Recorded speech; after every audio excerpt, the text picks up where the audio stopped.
210.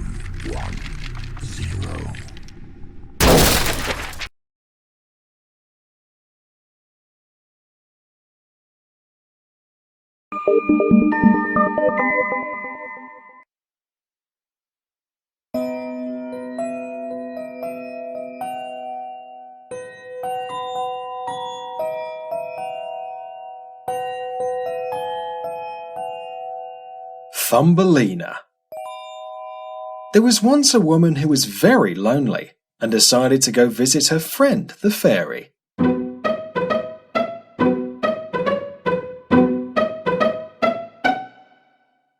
Hello, dear.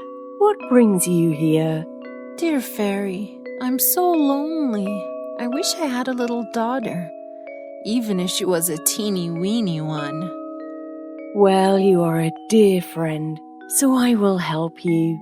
Take this grain of barley and go home and plant it in a flower pot. But I want a little girl. What will I do with a grain of barley? Trust me and do as I say. You will receive a very pleasant surprise. The woman went home and planted the grain of barley like the fairy had told her to.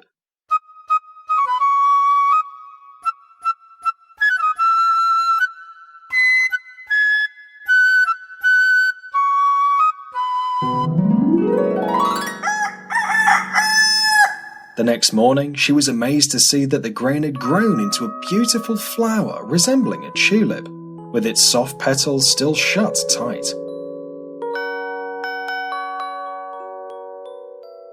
This is so beautiful. I have never seen anything like it. The woman held the flower tenderly and kissed it. Immediately, the petals opened, and there lay a beautiful tiny girl. Oh my God! She's so pretty and dainty. I shall call her Thumbelina, and I must thank my friend the fairy for such a lovely gift. The woman gently lifted the little girl from the flower.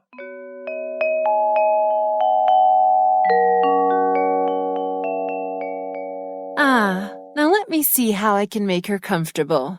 This walnut shell be her bed, and I think these flower petals can be used as a mattress and blanket.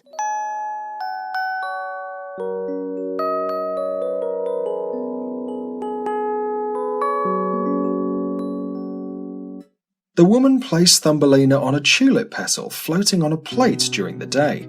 How happy Thumbelina was! She drifted around on her little lake, singing in the most sweet voice ever.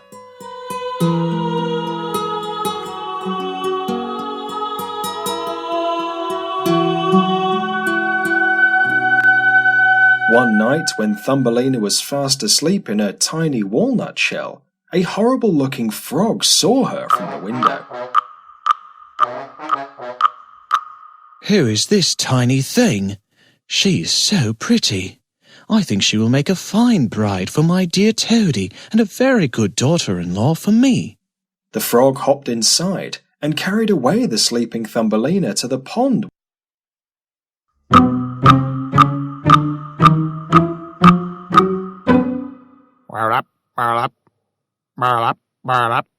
Oh, where are you? I am so hungry.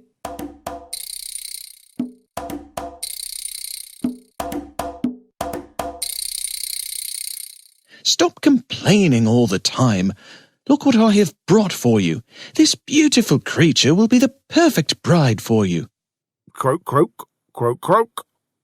Yes, I know you are very excited. Now we have to make a nice bridal room in the marsh so that you can marry her and stay there with her. Croak, croak, croak, croak. The croaking noise woke up Thumbelina. She looked around, feeling very scared on seeing the frog and toad. She is awake! She is awake! My bride is awake! Bride of this ugly-looking creature? Never! His eyes look like they will pop out at any minute. How dare you! You will marry my son and be a good and obedient wife. I will make sure you can never escape from here. The frog put Thumbelina on the leaf of a water lily in the middle of the pond. Thumbelina sobbed and cried out for help.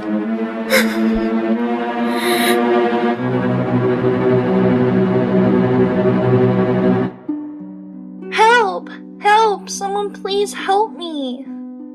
Some fish swimming nearby had seen and heard everything. Look at that poor dear sobbing her heart out. That horrible toad will make an awful husband. Friends, we must not allow the nasty frog and her ugly son to get away with their horrible plan. Come, let us nibble at the root of this lily and set it free.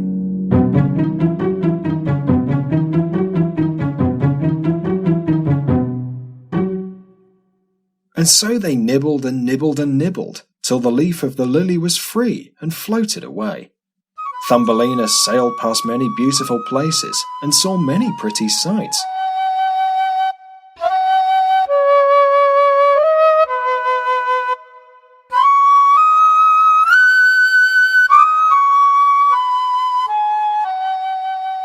One day, a big cockchafer saw her and carried her away to a large tree.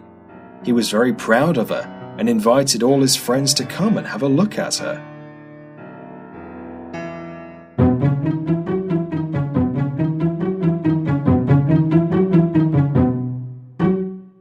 She looks so weird.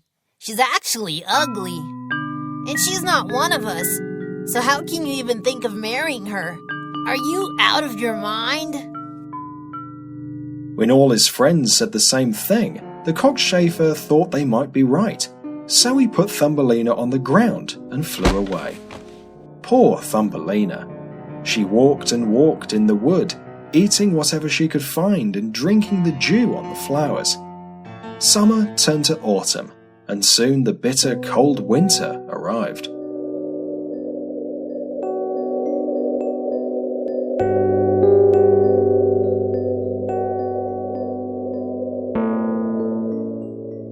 It's getting so cold. Unless I find somewhere to take shelter, I will surely freeze to death. Brrr.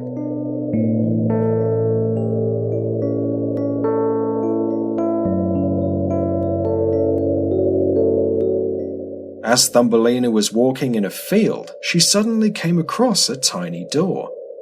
Ah! I think this must be the house of a field mouse. I hope it is a kind mouse who will give me something to eat and let me stay for some time.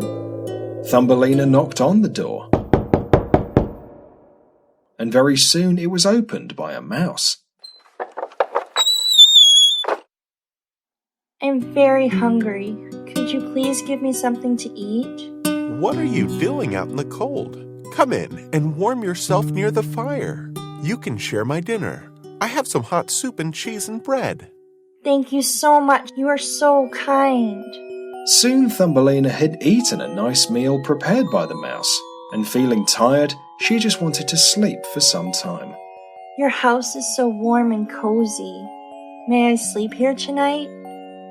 I am really tired after walking for so long.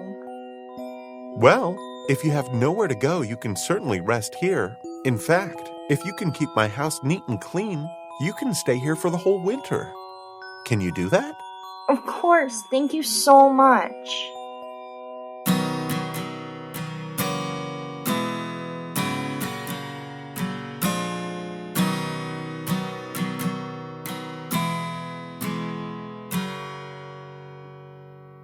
So Thumbelina spent the winter with the mouse.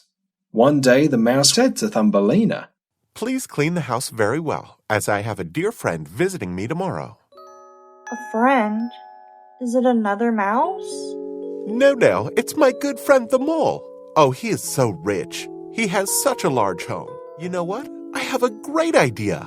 If you could sing sweetly for my friend and tell him some nice stories, he might even marry you. Even though he is blind, he will look after you well and all your worries will be over. When the mole came to visit, he fell in love with Thumbelina's beautiful voice and asked to marry her. I'm so happy. I'm sure you both will make a wonderful couple. Let us start making preparations for a summer wedding. As the mole was leaving the hole leading to the mouse's house, he kicked a sparrow lying there.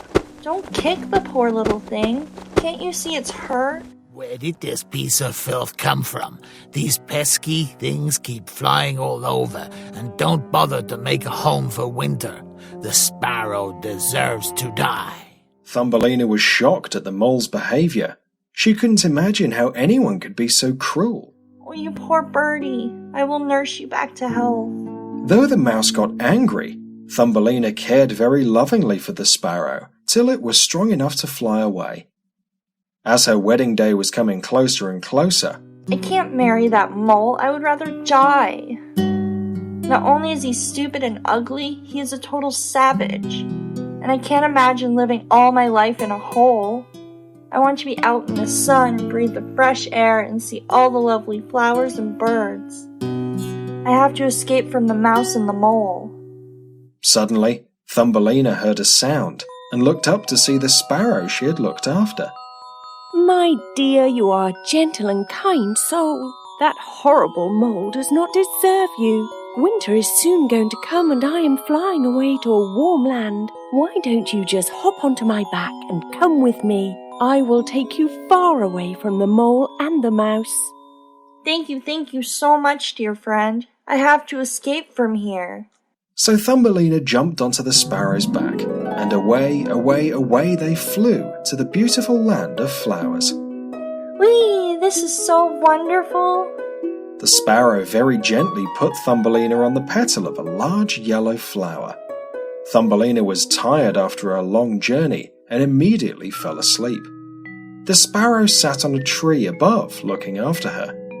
A little later, she woke up to the sound of a very gentle voice. Who is this pretty maiden? I have never seen her here before. Thumbelina got scared on seeing the stranger. Oh, don't be afraid. I am the King of Flowers. I have never seen anyone as beautiful as you. Will you be my queen? Suddenly, Thumbelina's friend the sparrow flew down. Thumbelina, Thumbelina, this is the King of Flowers.